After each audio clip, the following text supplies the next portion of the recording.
Il a bien failli y passer à cause de Jodie Foster. Enfin, c'est surtout à cause d'un homme obsédé par elle. John Hinckley Jr. va tenter d'assassiner le président pour impressionner Jodie Foster.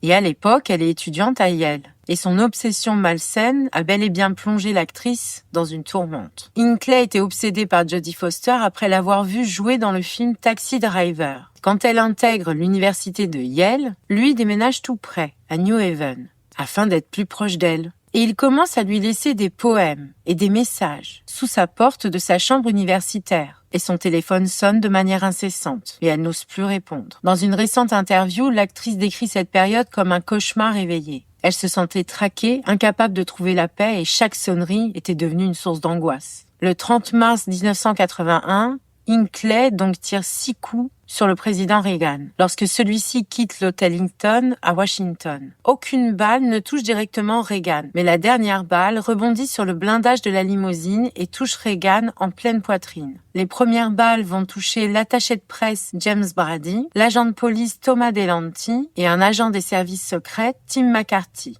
Hinckley, lui, ne tente pas de fuir et sera immédiatement arrêté. Reagan survit à ses blessures, même avec un poumon transpercé, et les autres aussi vont survivre. Cependant, James Brady va souffrir de nombreuses complications neurologiques et il devra pendant des années circuler en fauteuil roulant. John bénéficiera d'un verdict de non-culpabilité pour aliénation mentale et sera placé à l'hôpital psychiatrique Sainte-Élisabeth. Mais même pas 2 semaines après, il menace de mort Jodie Foster dans un poème.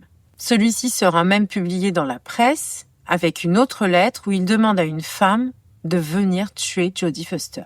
Après ça, il n'aura plus le droit de communiquer vers l'extérieur sans que les lettres soient lues au préalable. Il sortira en 2016 et vivra chez sa mère. Il est soumis à un contrôle strict de la part des autorités. Il n'a par exemple pas le droit de posséder une arme, de parler à la presse ou d'effacer son historique Internet. Mais ça, c'était jusqu'en juin 2022, car à présent, il est totalement libre. Mais il affirme qu'il n'est plus le même homme, qu'il est musicien à présent et qu'il est sur le chemin de la rédemption.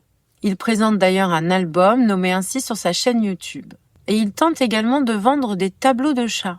Mais il se plaint que son passé criminel lui ferme les portes du monde artistique. Et il ne comprend pas pourquoi certains lui reprochent de vouloir faire de l'argent sur cet événement dramatique. Peut-être parce qu'il fait des flyers où il est noté « Venez découvrir le légendaire John Hinckley ». L'ego et la rédemption vont rarement ensemble.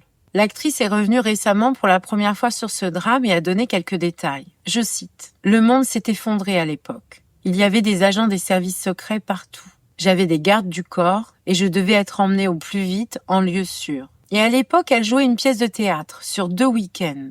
Entre les deux, l'attentat contre Reagan a eu lieu. Et je cite, « J'ai eu la mauvaise idée de me dire que le spectacle devait continuer. Et je me suis dit, je dois faire ce 2e week-end. » Et lors de la représentation, il y a un homme au premier rang. Et elle avait remarqué que c'était la 2e fois qu'il était là. Et sous le coup de l'émotion, elle décide de s'en prendre à lui, en l'injuriant, au travers du texte de la pièce. Eh bien, figurez-vous que ce sont certainement les tripes de Jodie Foster qui ont parlé ce soir-là. Car il a été révélé par la suite que cet homme avait une arme sur lui le jour de la représentation et qu'il avait fui quand il avait été repéré. L'actrice a admis depuis peu qu'elle avait compris pourquoi elle avait toujours refusé de jouer dans une pièce de théâtre.